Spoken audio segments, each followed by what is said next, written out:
Thank you, Chairman.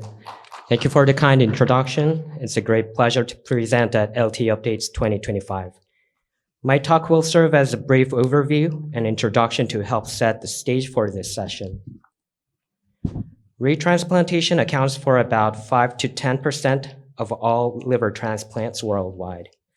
It is technically demanding and carries higher risk than primary transplantation, raising both clinical and ethical challenges. Across studies, the most frequent indication was hepatic artery thrombosis, ranging from 30 to 60%. Primary non-function, chronic rejection, and ischemic cholangiopathy were also major drivers. Disease recurrence, such as hepatitis C or autoimmune conditions, accounted for fewer cases. This Spanish single-center study looked at 366 primary liver transplants, among which 20 patients underwent retransplantation. Hepatic artery thrombosis was the leading cause, accounting for more than 1/3. Chronic rejection and primary graft non-function were also important. Interestingly, ischemic cholangiopathy appeared as a significant late complication. Only a quarter of retransplants were early, while most were late.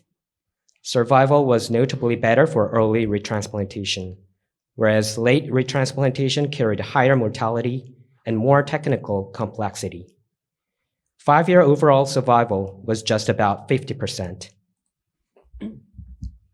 This multi-center study from Brazil analyzed 66 retransplantations out of nearly 1,300 liver transplants performed over 30 years. Most patients were middle-aged men, and the retransplantation rate was about 5%. The leading cause was hepatic artery thrombosis, accounting for over 60%.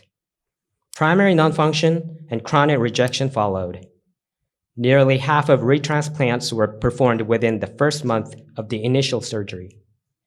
Survival after retransplant was modest, with less than half alive at 1 year and only 30% at 10 years. Poor outcomes were independently associated with male gender, primary non-function, high MEL scores, and longer operative time. In this 20-year single-center Brazilian experience, the main indicators were hepatic artery thrombosis, primary non-function, and recurrent hepatitis C. Notably, early retransplants were mainly performed for primary non-function, while late retransplants were driven by hepatic artery thrombosis and recurrent disease. Overall survival was limited, with only 45% alive at 1 year. Most deaths were due to sepsis. Hepatitis C infection, poor nutritional status, and the need for mechanical ventilation strongly predicted poor prognosis. These findings highlight the importance of excluding unstable candidates. Strategically, urgent retransplantation for primary non-function is often justified. However, late retransplants for hepatic artery thrombosis or HCV recurrence require caution, as prognosis is poor. This study teaches us that candidate selection must consider nutritional status, infection control, and stability before offering a second graft. This is the largest single-center series from Argentina, reporting 49 adult liver retransplants over 23 years, about 6% of all transplants performed. Indications were clearly divided by timing. Early retransplants were mostly for arterial thrombosis or primary dysfunction, while late retransplants were dominated by recurrence of the original disease, especially hepatitis C or autoimmune hepatitis, and biliary strictures. Survival was excellent, 85% at 1 year and 70% at 5 years, comparable to primary liver transplantation. Graft survival mirrored patient survival. Complications were common but manageable, with recurrence driving many late failures. Strategically, early retransplantation for vascular or primary graft dysfunction is justified. Unlike many series, this study showed that late retransplantation for recurrence or biliary stricture can still yield good long-term survival. Routine Doppler monitoring was a key preventive strategy. The main lesson is that with good infrastructure, retransplantation can achieve outcomes similar to primary LT. This Korean single-center study analyzed over 2,200 adult liver transplants, including 103 retransplants. Acute dysfunction, such as primary non-function and vascular failure, accounted for 43%, while chronic rejection, biliary complications dominated late retransplants.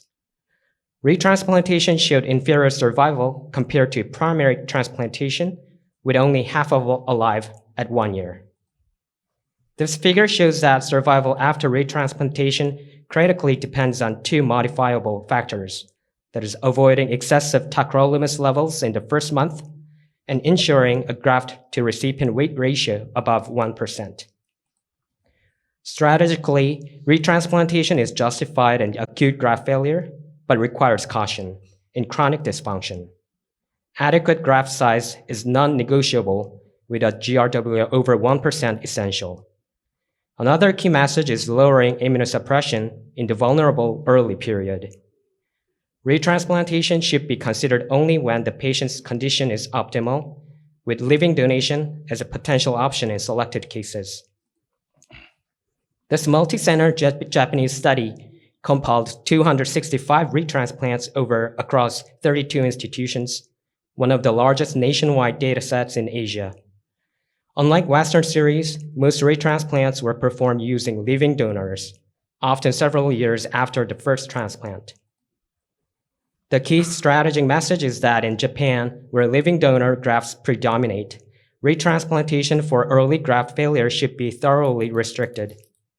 The best outcomes are seen in late retransplants for rejection or recurrence, in stable outpatient candidates with high-quality living donor grafts. This UPMC series analyzed 77 liver retransplants for over 14 years, including 17 from living donors. It is one of the first American studies to directly compare outcomes between living and deceased donor retransplantation.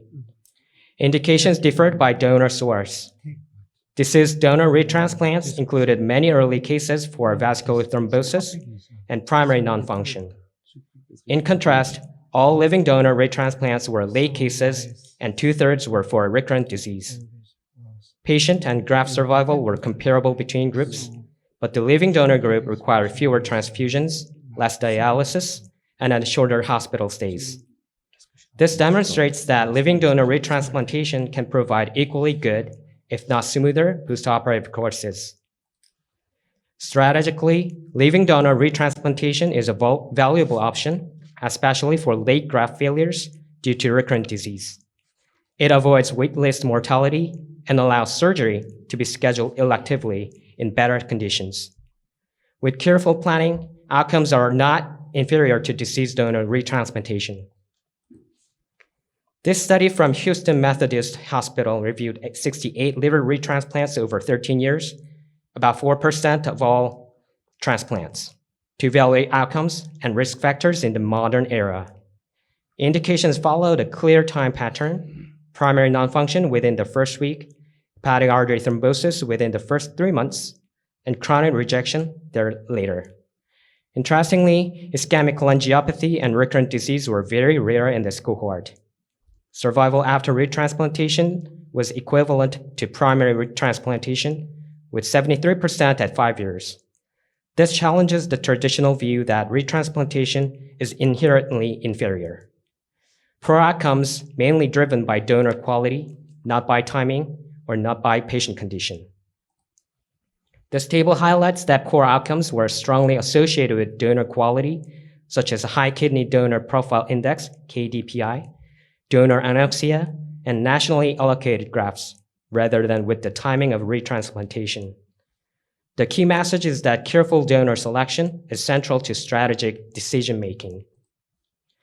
The strategic message is that retransplantation should not be denied based on timing or patient severity alone.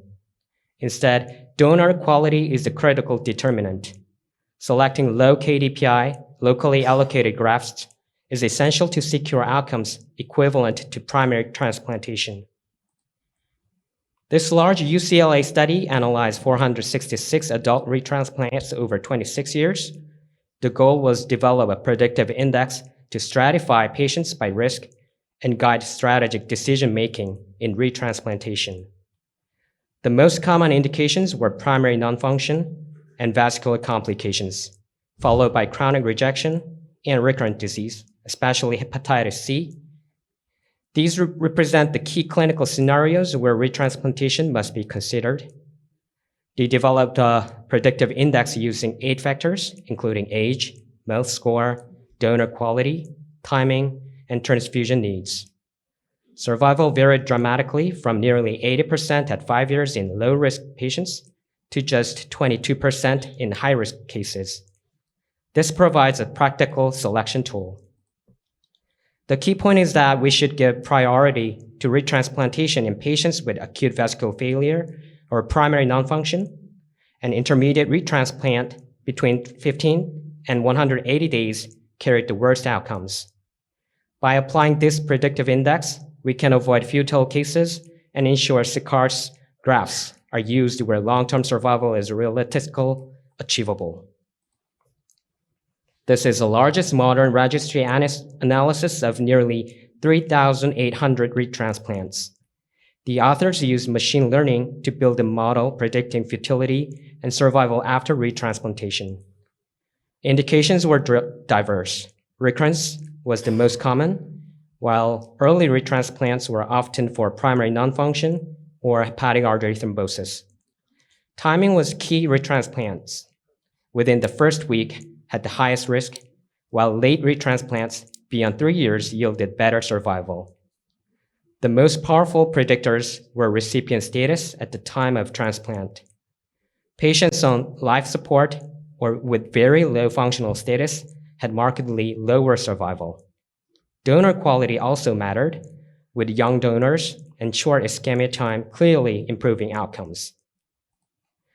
The strategic message is that retransplantation must be highly selective. Indications like acute vascular failure are urgent, but patient instability can make outcomes futile. Donor and graft factors are equally decisive. The novel online calculator provides individualized survival estimates, helping clinicians counsel patients and ensure scarce grafts are used responsibly. This UCLA series represents the largest single-center experience with 654 retransplants. The study compared outcomes before and after MELD allocation and benchmarked modern results against primary transplantation. In the pre-MELD era, primary non-function was the leading indication. In contrast, in the post-MELD period, late causes such as recurrent disease and chronic rejection became more common, and the proportion of early retransplants declined substantially. Patient and graft survival improved markedly in MELD era, reaching 60% at 5 years. Although retransplants still lag behind primary cases, once patients survive the first year, long-term outcomes become equivalent. Independent predictors of early mortality included coronary disease, obesity, mechanical ventilation, older age, and prolonged hospital stay. The strategic takeaway is that retransplantation is justified when indications are strong and patient condition is acceptable.